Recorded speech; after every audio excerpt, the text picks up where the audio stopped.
Today, we are cooking something that is close to my heart, egusi soup. Hi daily foodies, welcome back to my channel. Are you excited to see my face? I know, right? If you're new here, my name is Didi Ekanem. You're very much welcome. In today's video, I am going to show you the right and wrong way to make egusi soup.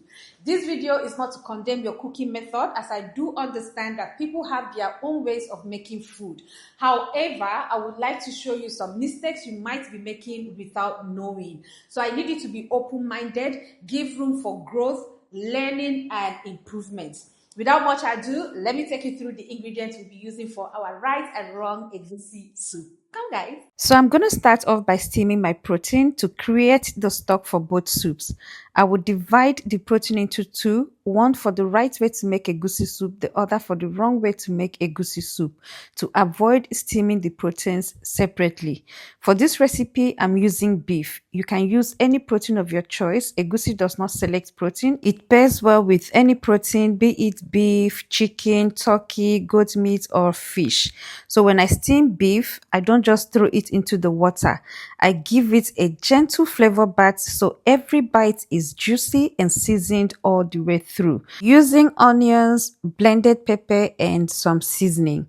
After adding all the ingredients, I'm going to stir nicely to combine, then cover the pot and let the meat steam in its own juice for about 5 to 10 minutes so the heat draws out natural flavors and locks them in. 5 to 10 minutes later, I'm going to add half a cup of water to the meat, cover the pot and let that continue to cook.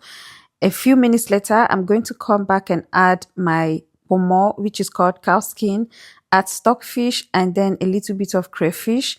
Add a little bit of seasoning again, then go in with more water. This is the water that is going to create the stock for both soups. So I'm going to add the quantity that will be enough to divide into two. Cover the pot and then allow this to cook till it is tender. So for the wrong method, this is something I see people do that throws me off whenever they make egusi soup, using too much oil. I have seen people use a drum of oil just to make egusi soup. Egusi already produces its own oil. So when you now use too much oil, it is going to become heavy, greasy, and honestly not as healthy. Another thing is allowing your oil to be so hot to the point of almost bleaching. When you fry your egusi at high heat, it can burn the egusi and strip away its delicate, nutty flavor. And the texture is not going to be good. Instead of your egusi soup to be soft and creamy, the texture will be grainy because it is over fried and soaked in oil. Another mistake some people make is frying the egusi for a long time. Some people go as far as frying their egusi for 10-15 minutes. Looking at how long I have fried this egusi for, it is scary to me.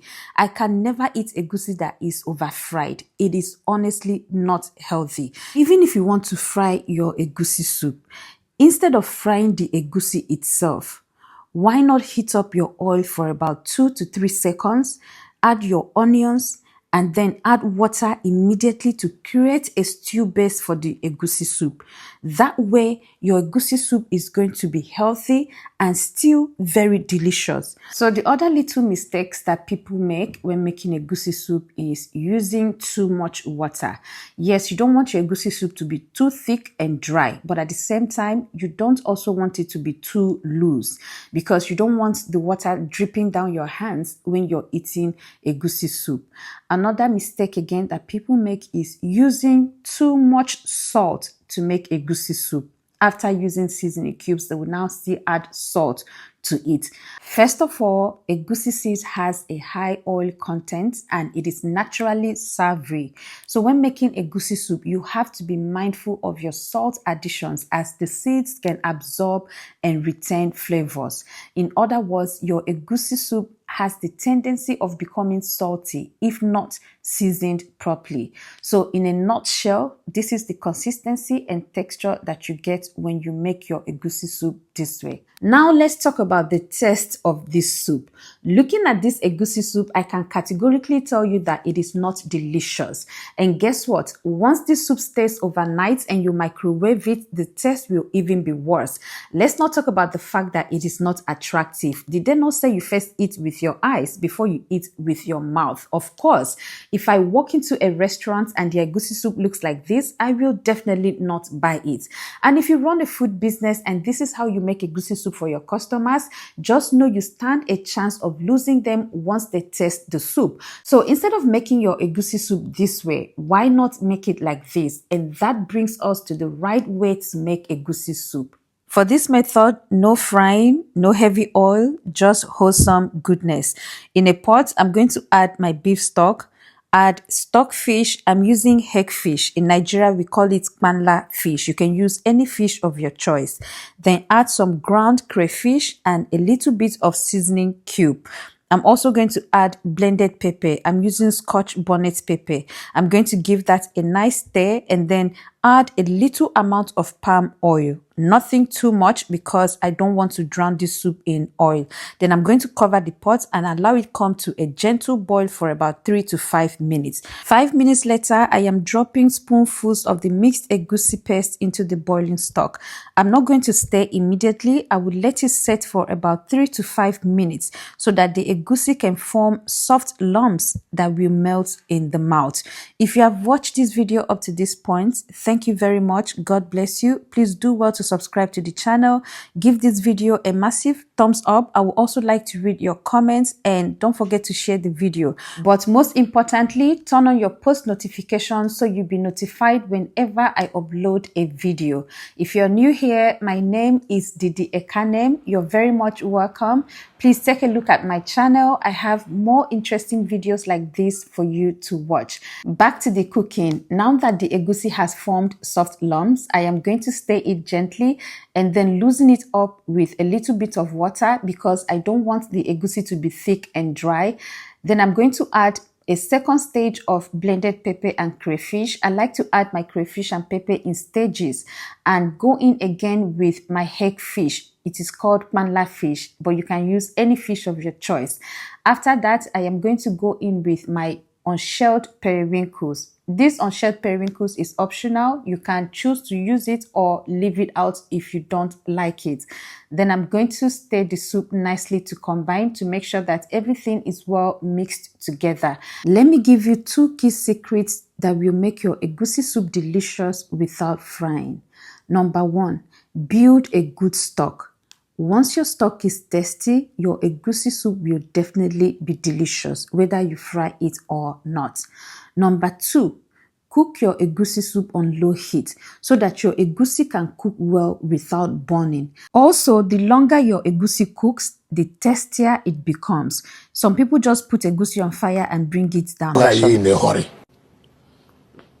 Why are you in a hurry? We are in January. You said you January. know. Did I tell you January 4th? Did I tell you January 10th? Did I tell you January 16th? You people are just calm down. Now, to seal up the taste of my delicious egusi soup, I'm going to add uzuza leaves and pumpkin leaves. I like to combine both leafy greens together. Uzuza gives egusi soup a very unique and distinct flavor. The pumpkin leaf is just to have more vegetable in the soup. So I'm going to stir that nicely to combine and let it simmer down for about 2 to 3 minutes. There you have it. Egusi soup made 2 ways. The heavy over fried version and this fresh wholesome version without frying. Trust me, once you test this, you might never go back to the oil-heavy method again. Let me know in the comment section which one is your pick and why. And I will see you again in my next video. Bye, guys.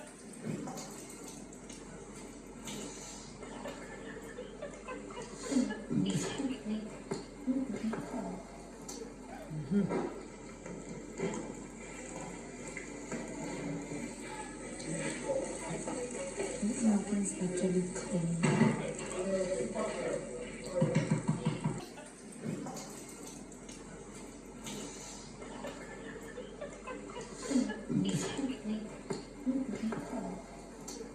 Mm-hmm.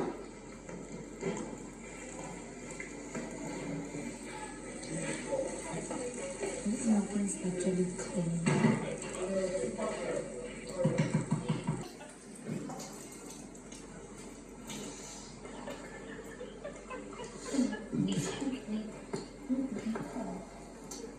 Mm-hmm.